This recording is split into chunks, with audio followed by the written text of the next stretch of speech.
All right, cool, man. Welcome, Vergil, to episode 46 of Talking Orangutans. To introduce Vergil, it's Vergil Smith from New Orleans in America, United States of America, just turned 59.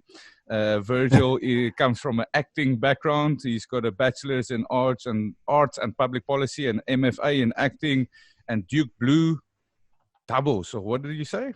The Duke Blue Devils is my alma mater. I went to Duke University, and that's their mascot, the Blue Devils. That's cool, man. That's very cool. American. And I'm inviting Vergil to have a constructive conversation regarding race in America, because I visited Charleston, South Carolina last year in September, and it was I couldn't help but notice that I'm flying to the south of America, where I thought I would see a lot of black people, and I did not see a lot of black people. Unless you walk past Dunkin' Donuts or a McDonald's, then you see that all the people working in the kitchen is black. Or if you walk in the nice neighborhoods, you see that all the Mexicans are cleaning the yards or are picking up trash somewhere. And then if you travel really far out of city center, you will reach the black neighborhood. So my background, I'm a South African. I'm a white guy. I went to Stellenbosch University. I studied human resources, but one of the majors that I did was politics and African politics. And I found it fascinating looking at the different policies that different countries have around the world. So I want to talk to Vergil today about why still in 2020 is black people still in a different neighborhood than the rich people, and why is the money still divided between predominantly white people and black people? And is it because there are just more white people, so statistically the chances of white people having more money, that's bigger? Or is there still policies and is there still remnants of decisions from 100 years ago and lack of change in the modern era that is keeping black people in more poverty-stricken areas? So please welcome Vergil, and let me know your thoughts on any of what I just said. Thank you, Dave. It's a pleasure to be here, man. Thank you for inviting me. Specifically to answer to your questions, the short answer, yes, yes, yes, and yes. The answers are very clear, I think, in what you just, in the manner in which you just spoke about them. There are many theories as to why there's still a separation of races in the United States. And going to Charleston, you saw it very clearly. And I think you will see it in many cities across the United States, not just Charleston. You will see it in Chicago. You will see it in New Orleans. You'll see it in Los Angeles. You see it in Houston. You see it in Georgia. It's not just there. Where do I start?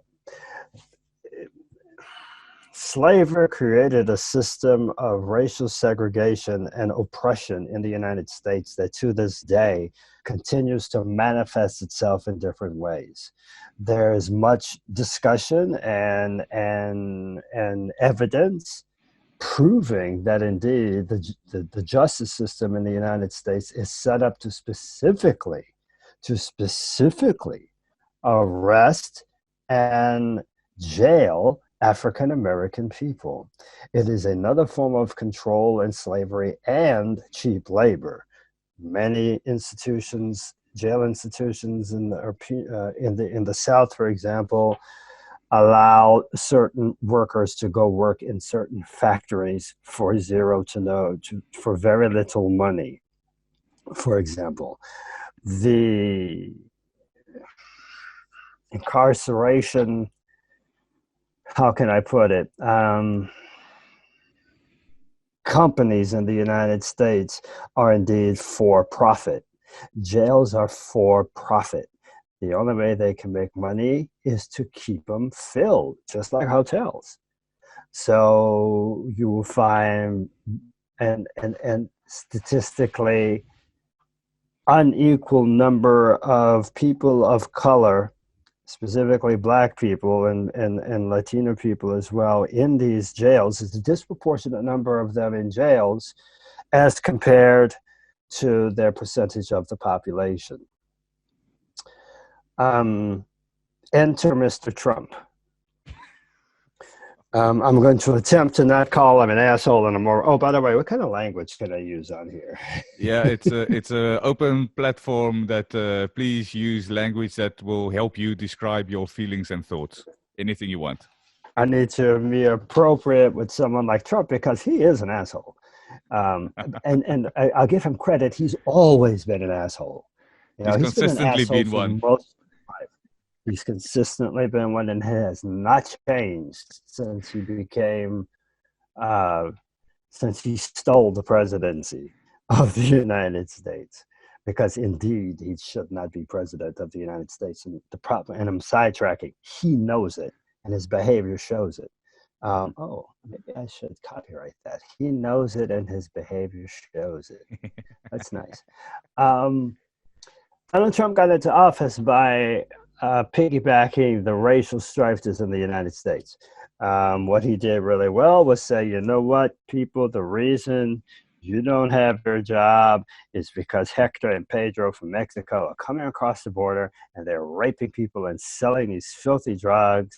Yes, and these black people, they're just passing around venereal diseases and making babies, and any sort of racial nastiness he can cook up is what he used to divide and conquer. And the specifics of how you win president to become president of the United States with the Electoral College is a whole other lesson. But his people essentially got him in there by manipulating that system.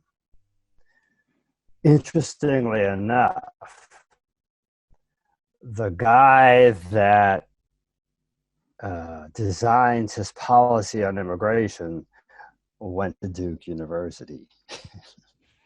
And that's no mistake, because Duke University, as good of an institution as it is, my alma mater, is in the South. It is in North Carolina. And North Carolina is notoriously known for its, shall we say, insensitive racial policies, just like Louisiana, Mississippi, Alabama, Florida, and other states around the United States. I don't know if I answered your questions, but that's where I'd like to begin. Yeah, I think it's a fantastic when you first introduction. Ask me to do this podcast, Dave. No, thank you. I love the introduction, because it's okay. Now I've got a bunch of questions that I can ask you, because we're obviously speaking about Donald Trump right now, but I feel we've got to look at previous presidents and policies, and I think there's maybe I had a trauma surgeon on about 10 episodes ago, and he said that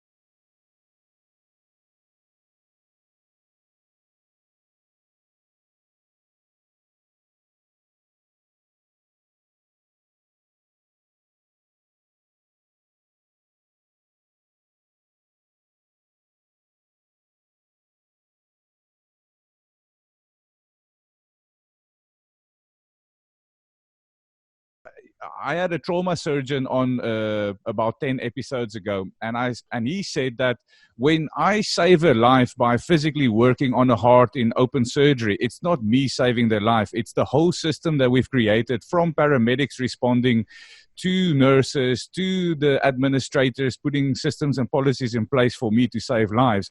And I feel like, yes, we've talked about Trump, but I feel like there's been so many presidents before that's helped to contribute that we sit with a place where Trump can continue doing what he's doing. Maybe if there were some different policies or braver people, maybe something would have been different.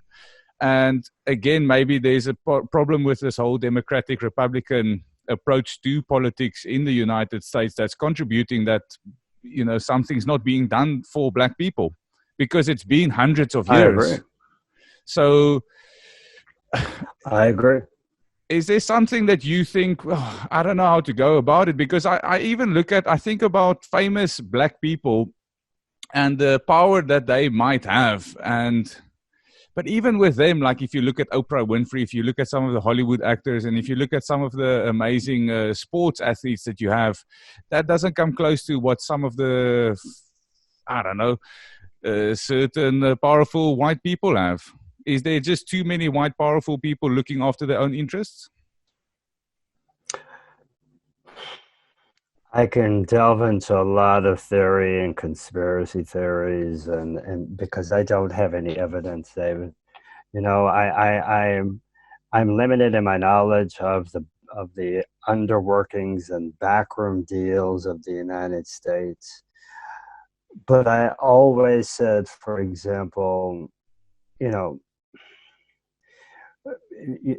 when I see on TV that some basketball player or football player is making $30 million a year, I have to remember that if the owner is paying him that, what is the owner making? And I guarantee you, the owner is not a person of color. Yeah. So the pockets of power, as you said, the pockets of power that control policy at the highest level are the ones controlling what we see and hear. Yeah. The media is not owned by anyone black. Banks are not owned by anyone black. The owners, I know one black owner, Michael Jordan in the NBA, and you know he had to all but sell his soul to get it. Yeah, I remember when all the love of Michael Jordan that was thrown his way in his heyday, when he tried to become an owner, if I'm right, the group of owners said no. He had to go and find an established person with money, cold white guy, to be on his side. He also found a black, forget the guy's name, the other investor that was with him, but it was a black guy as well. But there was a group of them that came together. The story repeats itself in Hollywood. You know, what was that movie, 12 Years a Slave? Yeah. You know, the producers of that film would not allow it to go forward without Brad Pitt being some sort of white savior inside this film. There are black people in Hollywood who do tout some power, but for every Oprah, there are, you know, 50 other white males controlling that industry. But can I ask you a philosophical question? What's the fear from white people, if that is what it is? And what is the dislike or the not even hatred? Because, listen, we can talk about, I'm from South Africa. We can talk about racism in all shapes and forms easily. And, but I'm trying to figure out America, because I just found it interesting where I think sometimes with South Africa, we're a very poor country in certain ways, and the poverty is greater than the poverty in America. The extent of poverty is far worse. And I think with that, there's certain challenges that we're trying to overcome. And I think maybe what is it in America that white people don't like so much about black people, and why are they so scared and hesitant to allow them within their circles?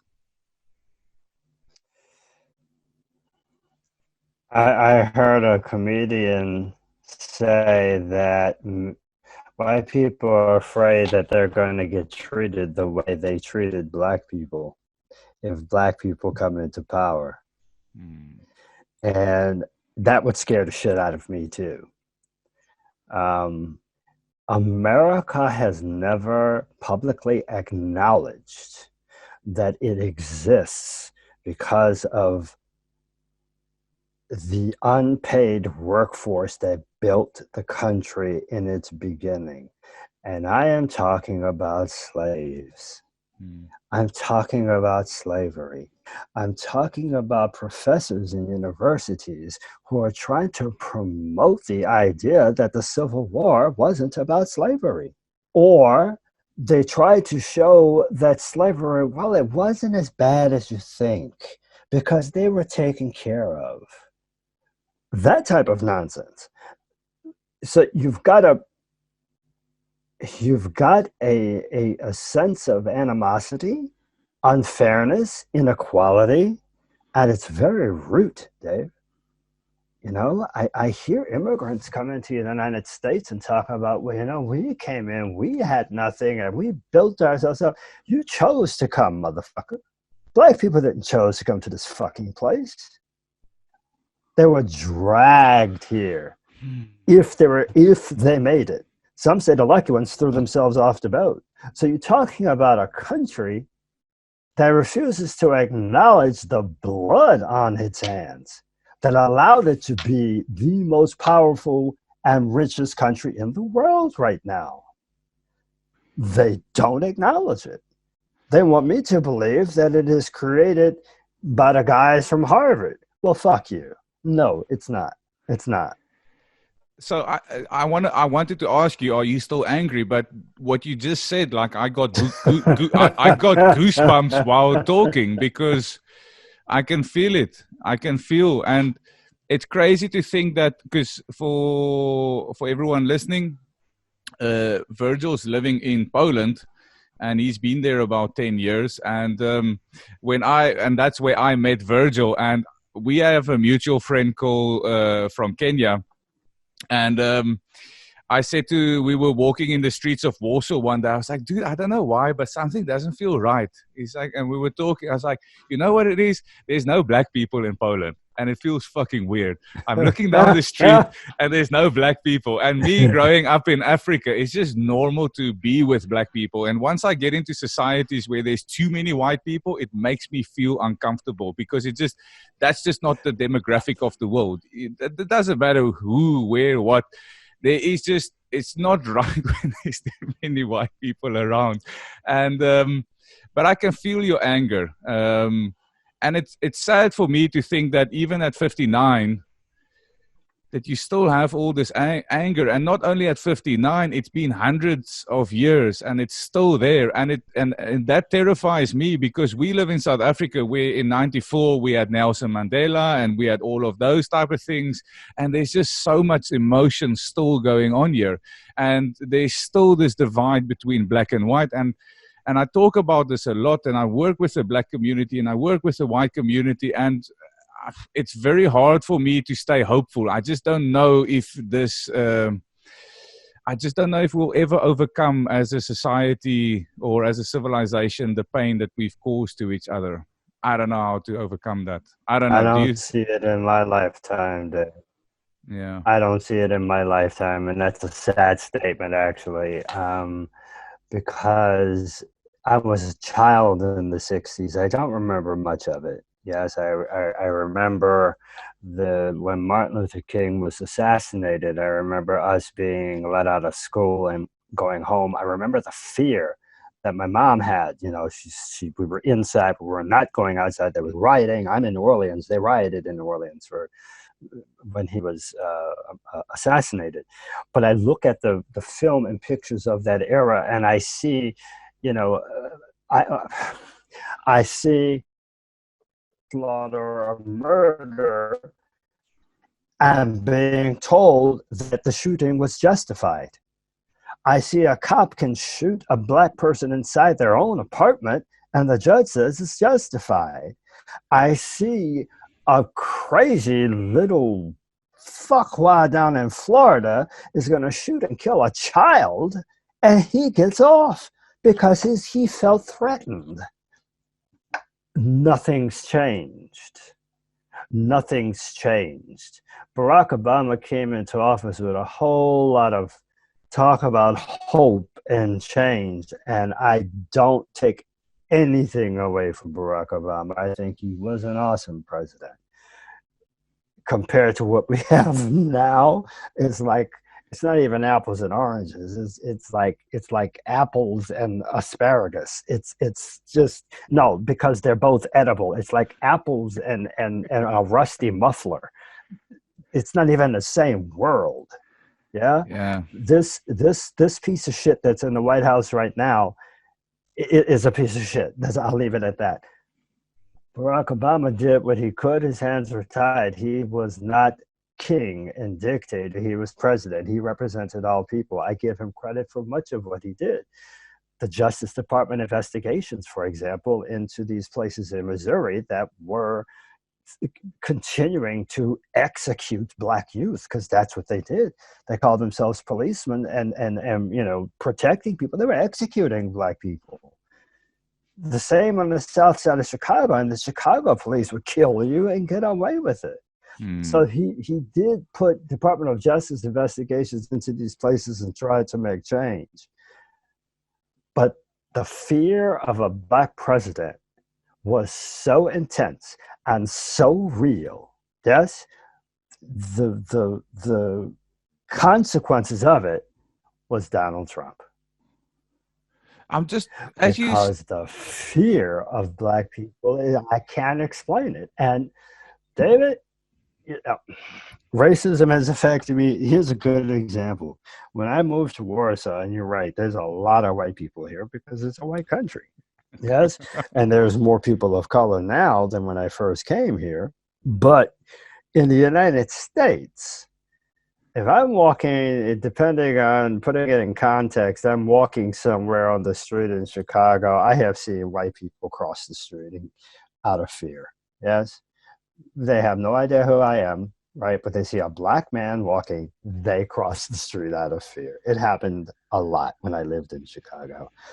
I moved to Warsaw and I get on the tram, you know, riding public transportation here. And, you know, people are pushing and shoving, and I'm thinking it's racial. It's not racial. They just happen to be white and I'm black. They push and shove everybody. It doesn't matter what color you are. Yeah. Yeah. But So my question is, racism from the United States has, my question is, are people just so primitive? And are they so idiotic that they think that almost like, oh, Barack Obama is going to be the next Tsar that's just going to like destroy, it's going to become this dictator? Are they so primitive and idiotic to think that that is what somebody will do once they become in power? Are they so short-sighted to think that the system in place will allow for that, and that everything that the society has created won't stop that from happening? And are people just, I don't know, do they just really think that we're all so selfish and greedy and self-interested that we don't have amazing people out there that will come into position and they won't abuse it and we'll share, we'll continue? Is there just a problem with the way we think as humans?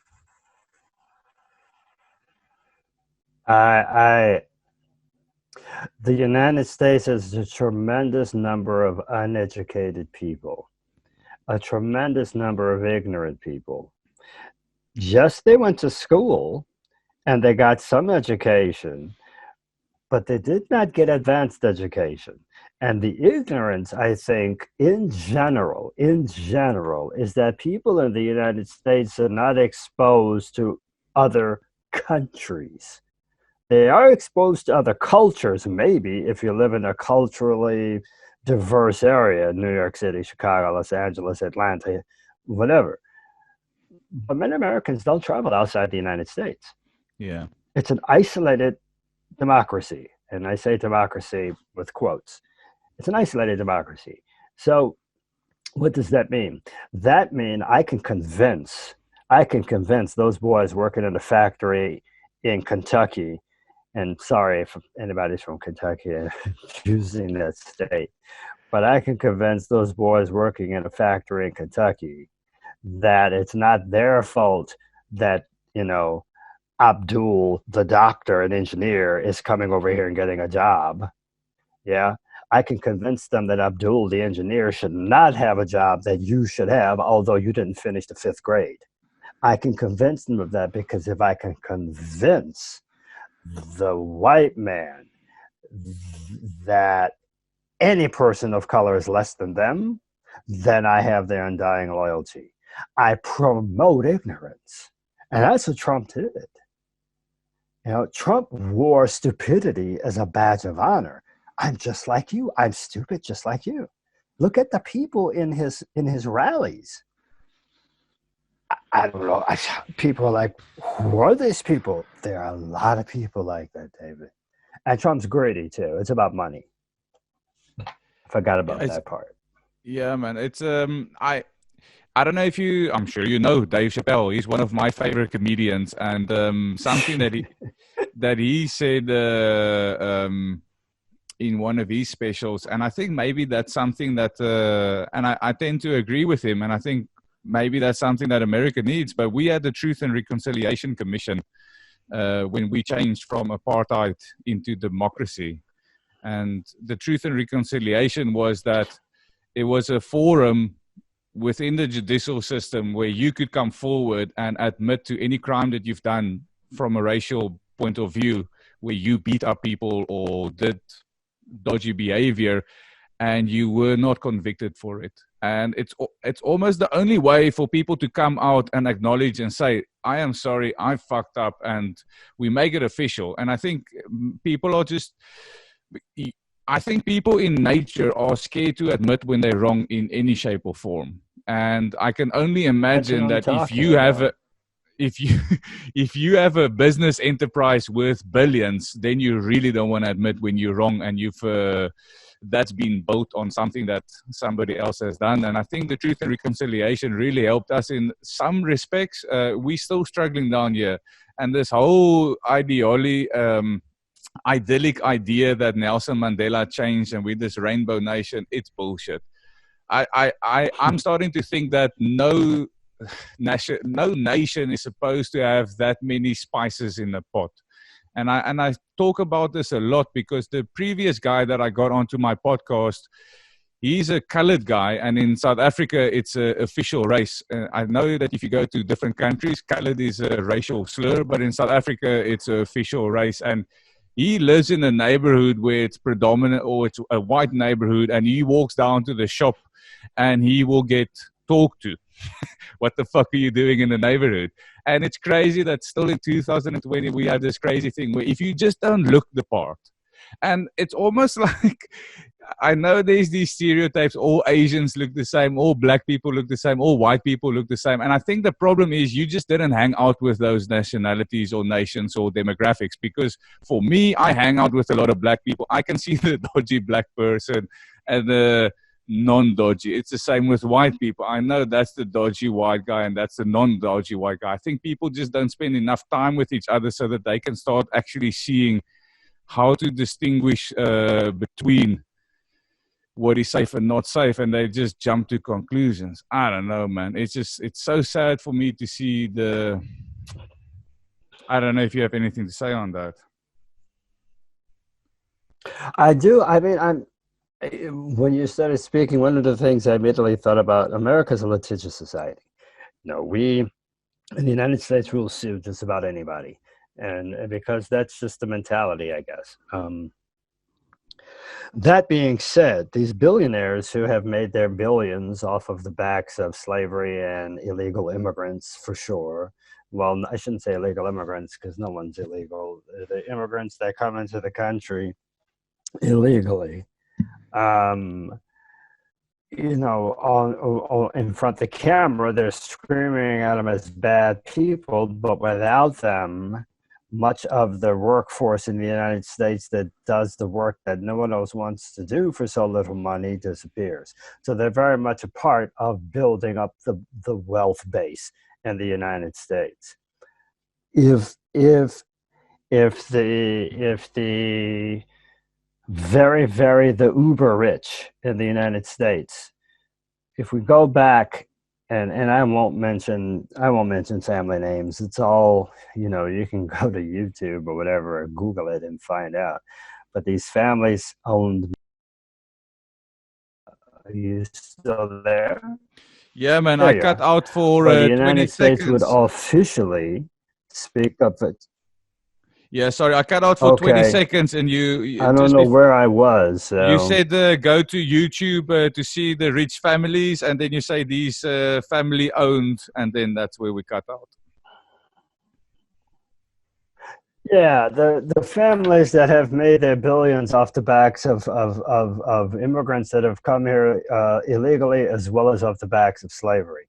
So if they admit their wrongdoing and they admit what they have done, they will be sued. They don't want that. So there has been talk of reparations, just like the United States made reparations to the Japanese that they put in internment camps during World War II, and the reparations America has paid to the Native Americans in the form of lands and sovereign land bases or reservations, as it's sometimes called in the United States. These reparations can also be offered to African Americans to officially apologize for one, and admit the wrong for two, and then financially use some of this wealth for which African Americans are responsible for building and distribute it. When slavery was ended, Spike Lee's production company is 40 Acres and a Mule.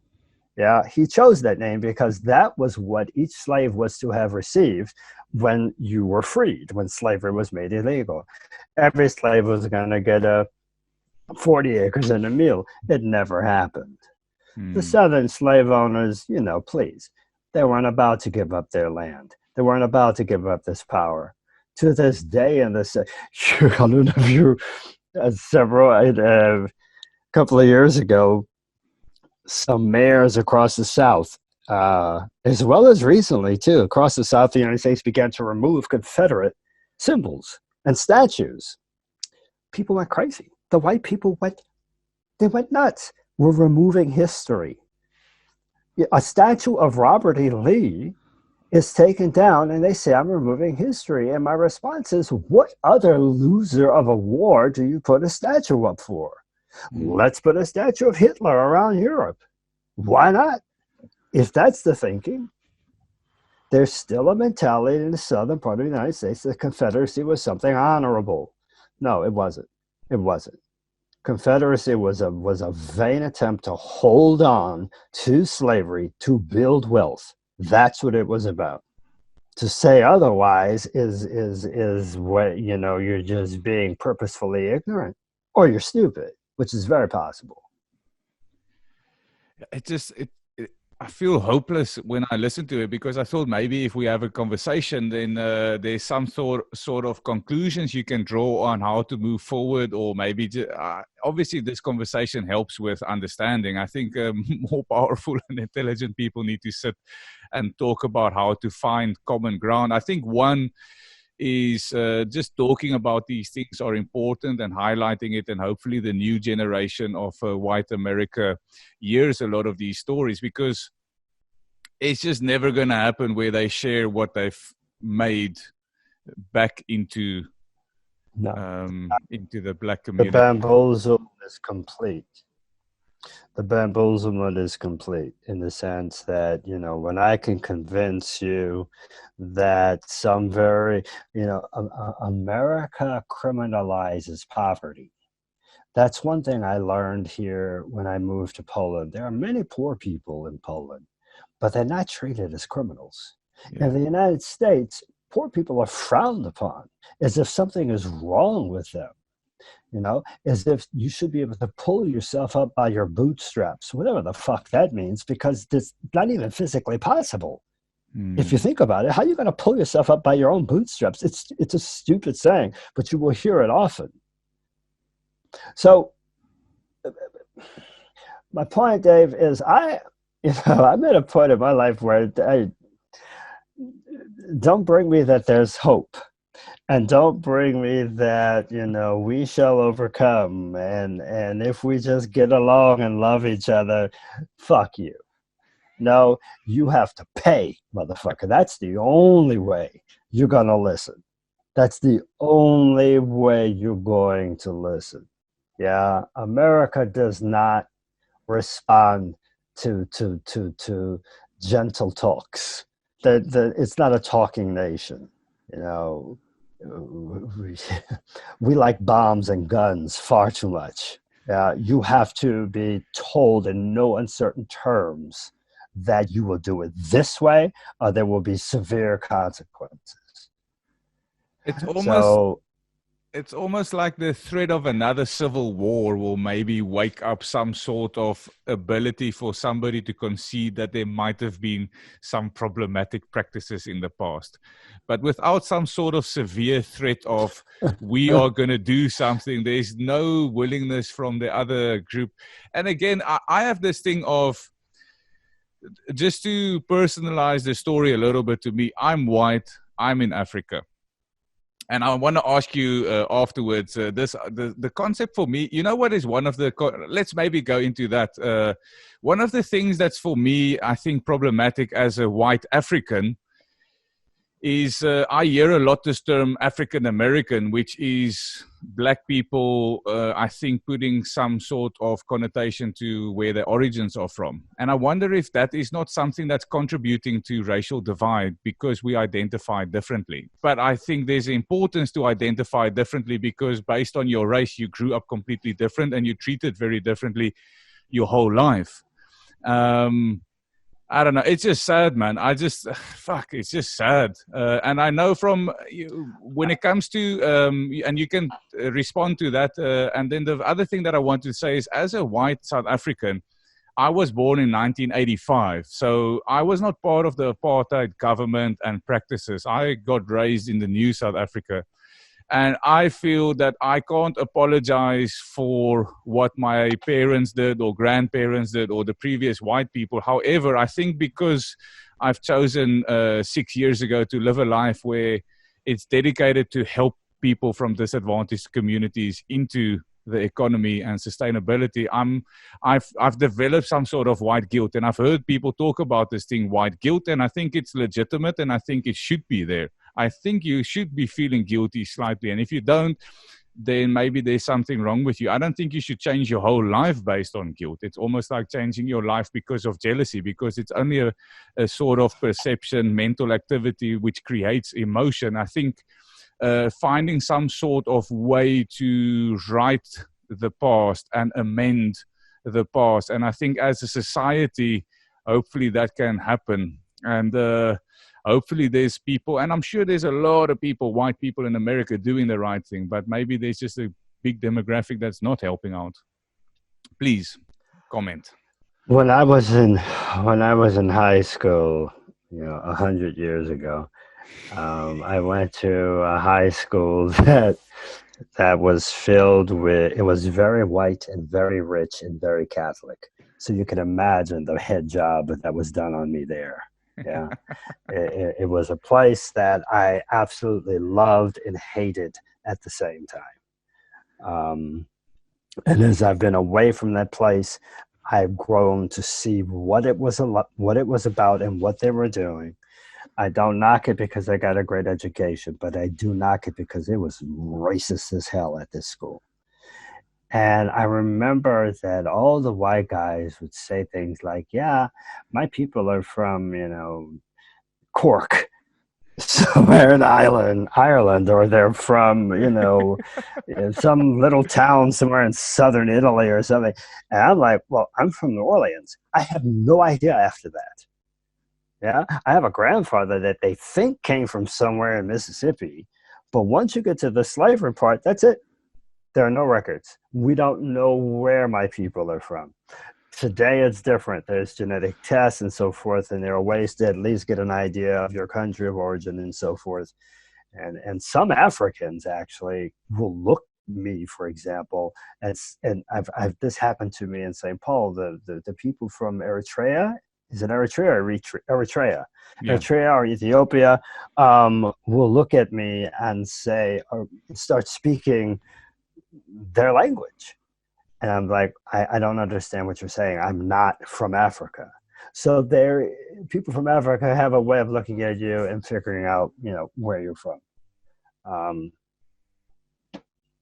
But I remember that hole I felt in high school. I didn't know where I came from. And I don't know why it affected me, but I've carried that all the way to now. Yeah, there was a sense of you know, of being unsupported, in my high school. And those are very formative years, right? So I'm in this school, and there's no African American history. We never learned about Africa. Nothing. Nothing, Dave. The Egyptians, but they forgot to mention that was in Africa. That's the mentality. So when you say we put the tagline of African American on it, it's very American. Yeah, African American, Italian American, Irish American, whatever. And those who say I am an American, I always say, is that North America or South America, you racist piece of shit? That mentality bothers me.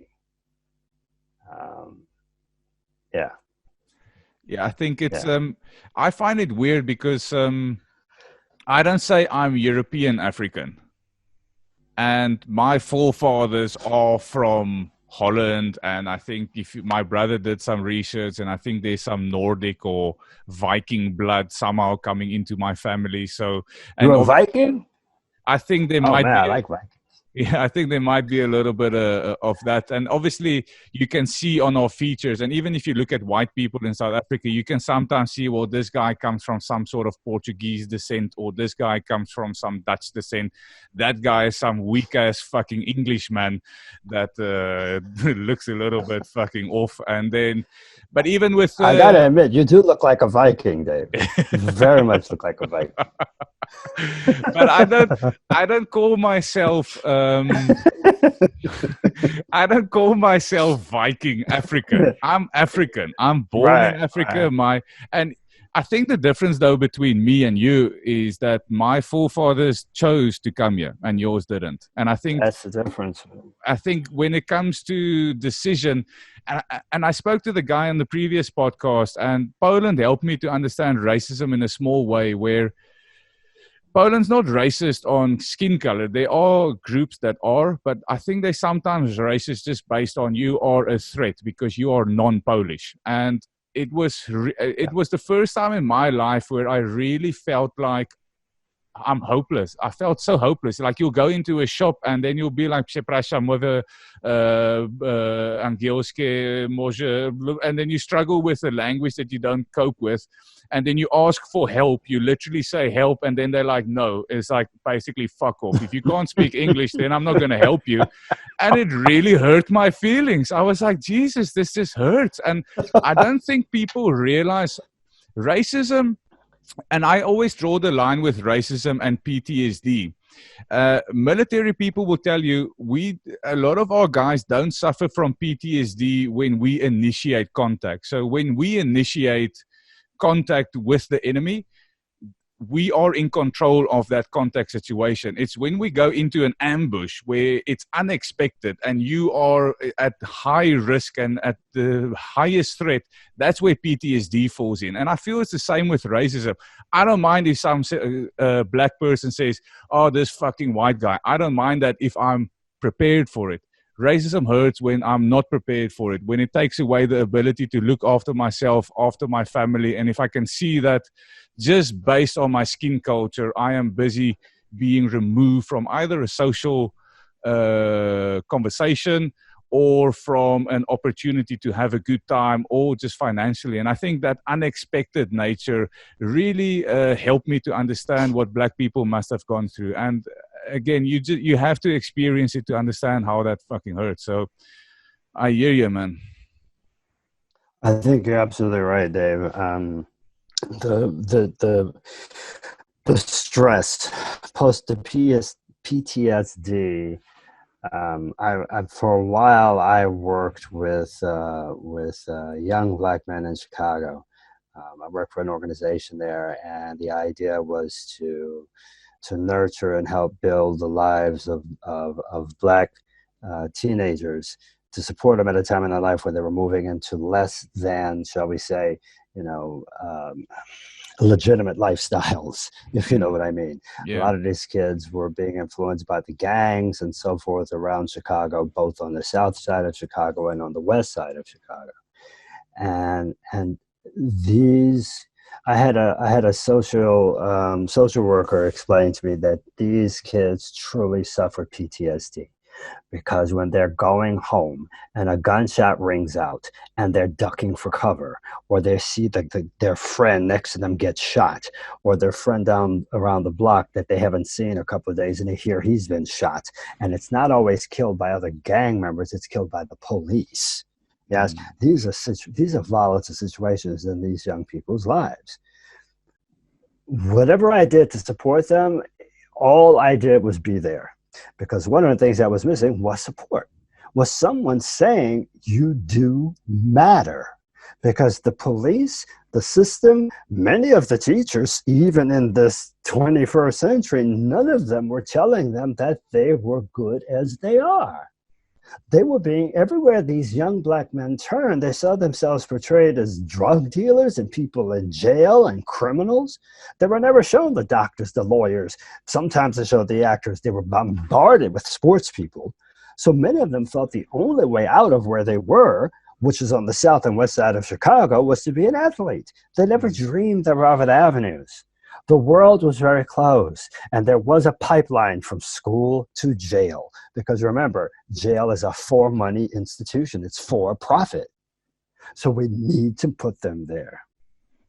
And I'm talking about the black community. We haven't gotten into the Latino community, which have very similar issues.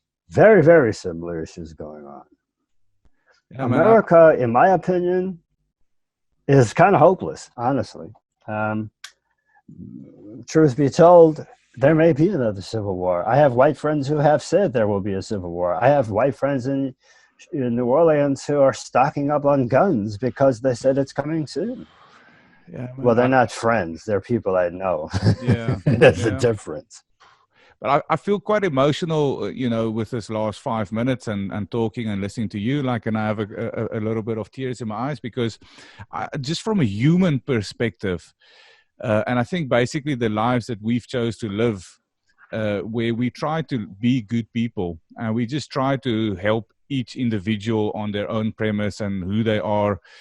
The inhumane approach that we have towards each other, that's the thing that hurts me the most. It's one thing, I have parents, or maybe there's certain aspects of society where by accident they were trying the best they could do and they by accident hurt you in raising you.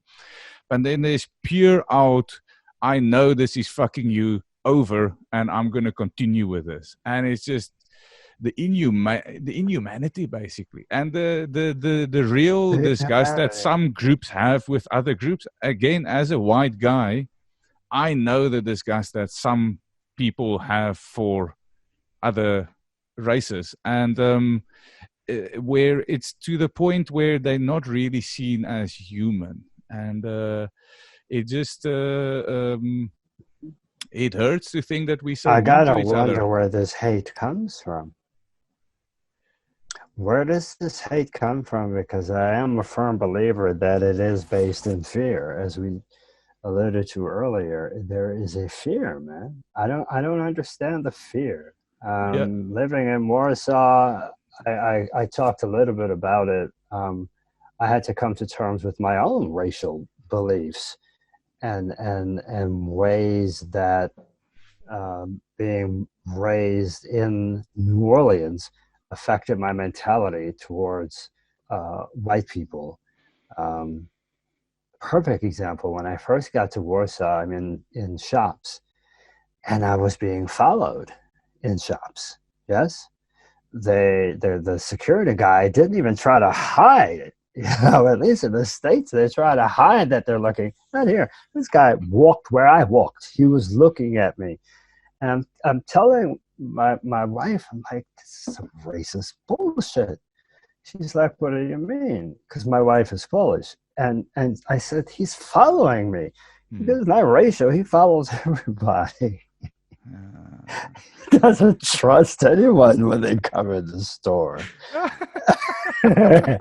Now, I don't know. Maybe there sometimes there is an element of racism, but I gotta say, most of the time it's not. Yeah. It's a thinking here in Warsaw, and that's a whole other podcast. Yeah, man. There's a thinking here that's very different, very different.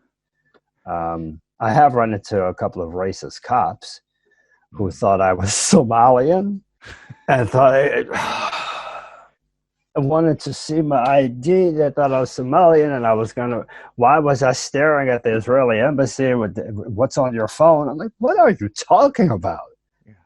Can I take your picture? I'm like, sure, here. It was the most insane encounter I've ever, that was one of the most bizarre encounters I've had here in Warsaw. Yeah, I would agree with you that it's fear. I think I'm fortunate enough that I grew up playing African drums. It's called the djembes, where you play with your hands African drums. And obviously, as a teenager, you're not going to be taught by a white guy how to be playing African drums. So my real introduction to the Black community was playing African drums and having a mentor and a teacher from Senegal. And I was immersed in the Black culture. And for me, it's easy to interact with Black people because as a kid it became normal that this guy is really Black, this guy is a little bit Black, and now in adulthood it's very easy for me to live in Africa because we spoke earlier, like I'll see someone, I'll be like, oh, is your family from Kenya? And they'll be like, yeah, we have origins from Kenya, or like you said, Somalian. Or you sometimes be like, this guy's from Malawi, or this guy's from Zimbabwe, or this guy looks like he has some Shaka Zulu blood in him.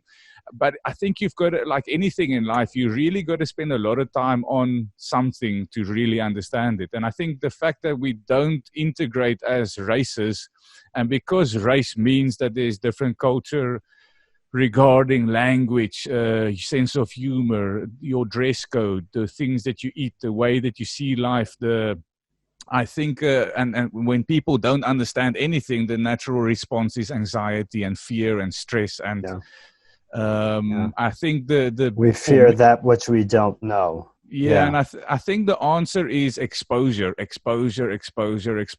also I think it's about people just being comfortable. And it's like I can talk to you about being Black, and I've taken on this conversation about what does it mean to be Black and white with Black and white people, because it's the only way to go about it. And I think what's happening in America at the moment, where everyone's oversensitive, I don't think that's helping anyone either, because now you're creating more anxiety, more stress, more fear, and people going into their shells, and that's it's a volatile situation, man.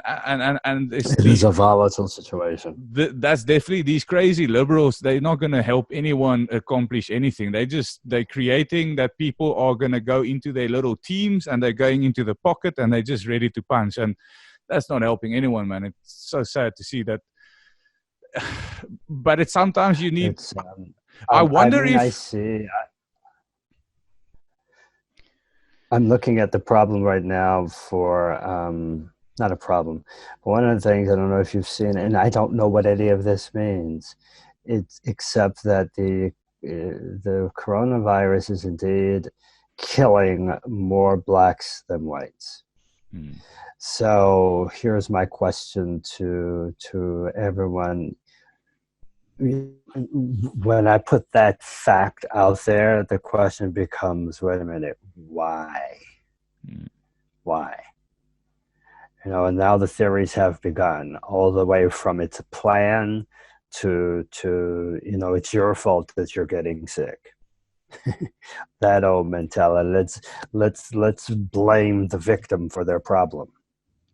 So somewhere between lies the answer. But for me, what I find really disturbing is the more I hear about the coronavirus killing more Black, disproportionately killing Black people than non-Black people, that the other narrative that's parallel is that we're just, we are overreacting to this. Like, overreacting, motherfucker, are you serious? Yeah. I've recently had someone tell me this overreaction here. We need to calm down and be more, the media is pushing this agenda, the secret media agenda that I never quite figure out who who supports that one, but the secret media agenda to make this seem bigger than what it is. I have an aunt that died last week from coronavirus. To me, it's very real. So when you bring that argument to me that we are overreaction, go fuck yourself. Yeah, don't bring it here. Look at the fact that we have a president who knew this would be bad. He knew it in January, Dave, and did nothing. He did nothing. So yes, there is some blame to go around there, and the blood is directly on his hands, but you best believe he's going to gaslight it. He will never take responsibility. He's already said it's not his fault. He's already said it. That's America. That's white America. It's not our fault. It's not our fault. It's crazy how you can get away with it too. Like if you say something slightly wrong in certain regards, then you'll be held accountable. But it's just crazy how they can get away. And on the topic of black people dying, I can understand this because again, even in Africa and specifically South Africa, there's a system, or there used to be a system in place where those that had money were white and those that didn't have money were black. And it's exactly the same in your country. And what happens with that is once you become sick, you are not equipped physically to cope with the sickness. And we have something here in the black community called pap. It's like porridge. I don't know how to explain it to you, but it's porridge. And it's cheap and you can eat a little bit and it will make you full. So let's say you're 40, basically your diet has been a lot of this porridge. So once you become sick at the age of 40 and what you've basically been eating your whole life has been porridge, you are not going to be strong enough to cope with a severe illness. Now, if you're white and you're 40 and you've been sleeping on a nice mattress in a warm place and the winters haven't really affected you, you've always wore nice coats, you're eating steak, fish, salmon, broccoli, cauliflower, Brussels sprouts, your life isn't that stressful, you're not scared of the police. Stress is a killer. And so by the time that you're 40, that a severe illness hits you, you are strong enough in mind, body, spirit, and soul to cope with this illness. And I think that's why black people are dying in a different type of way, disproportionately statistically, because they're just not physically strong enough, because the system and the ideologies and the whole style of life that's been in place over this last 100 years has fucking screwed them. And that's my take on it. I think you absolutely nailed it, because if you to eat well in the United States is far more expensive than to eat poorly. Yes, it's much cheaper to go to McDonald's than it is for me to go and buy meat and vegetables from the supermarket. It's not a matter of it's not a matter of personal choice. It's not a matter of taste. It's financial. Yeah, many of these people can indeed afford to buy the proper foods. And by the way, this moron in the White House wanted to cut food assistance to people as well, until cooler heads prevailed and stopped him. More on his hate really gets me nowhere, so I really do have to leave it alone. I don't want to fall into his hate. Yeah, you know, that's why when you said you wanted to have this conversation, a part of me didn't want to have it. Really, a part of me didn't want to have it because I'm tired of talking about it. Isn't it I've been talking about it. Isn't it therapeutic having this conversation with another white person in some sort of way? That at least there's a white face looking at you saying, dude, I get you and I'm with you and I'm even willing to fight more than what you are willing to fight right now. Isn't that somehow therapeutic? I can say yes. I say yes. Yes, thank you. It's true, because the perspective that you bring is worldly. You know, it's not from a little, highway road exit in southern Texas. You have been places and you've read books. So it makes a difference.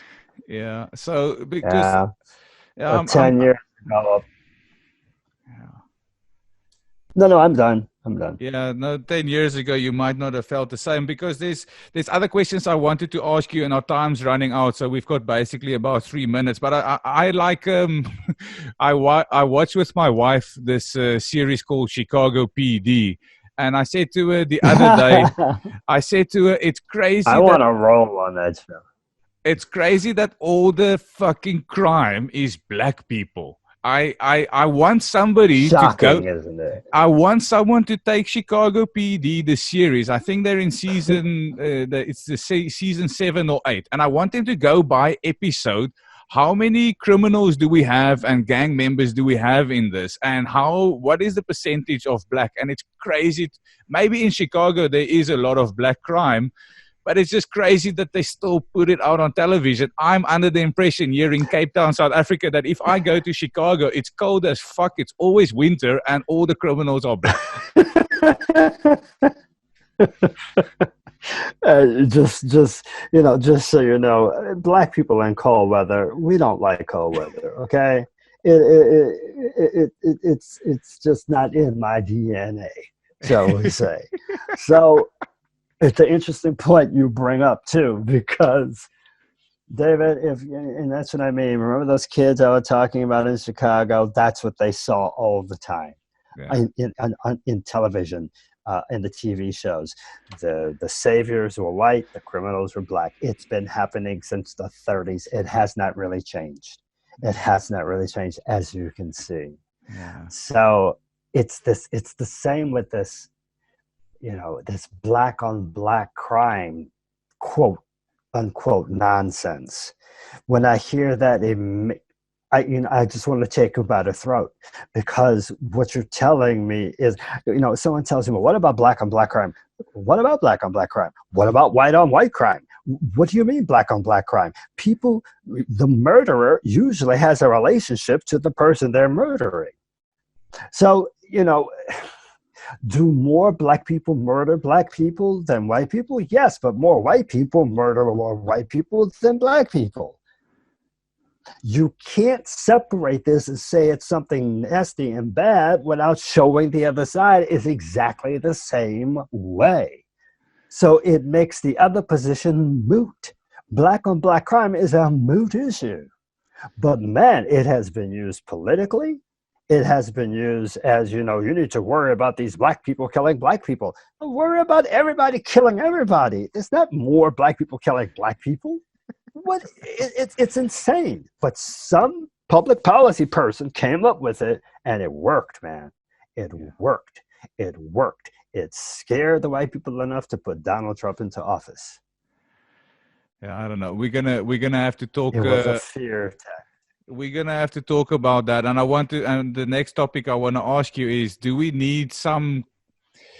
I like Barack Obama. I think what he did was great, but I think personally, in some regards, he failed massively as a president, and I think and I don't know why he did what he did. And what I'm talking about is, to correct certain things, you need radical behavior, and you need somebody that is almost insanely pursuing their ideology of accomplishing something. And I think you guys lost somebody great in Martin Luther King and all these guys that dropped away and that were willing to go to great lengths to rectify certain things. And I wonder if you need somebody like that, that's just larger than life, almost like a Muhammad Ali of politics coming in and just, fuck it, I'm going to go for it. I don't know, Dave. Every time someone of that stature comes along, they kill him. Yeah. That's I have topic. A dream. Yeah, we're gonna talk about that next time. I also want to pick your brain on. I wanted to pick your brain on Black American actors like Denzel Washington. That I always feel like on his roles there's some sort of black anger in him. And I quite like it. I think Samuel L. Jackson. There's always this there's element of go fuck yourself if you're white. I'm proud to be black. And I thought when I was younger, I was always like, why do these guys have it? And now I'm starting to understand, because we need them to have it, because otherwise they'll be... I want to think of a black actor that's very white, and I can't think of it right now. So I'm going to avoid saying Pick something. any Maybe black actor from London and you could find one that's very white. That's another discussion about America's obsession with black actors from the UK. It's a whole other twisted thinking going on there. I think it's almost like Will Smith symbolizes for me in his latter half of his career, that he's become a bit more. And I think Beyonce is a wonderful example for me of someone that's using the right amount of white with her blackness to be popular, so that she has access to all the avenues of money out there. Yes, Oprah Winfrey did it as well.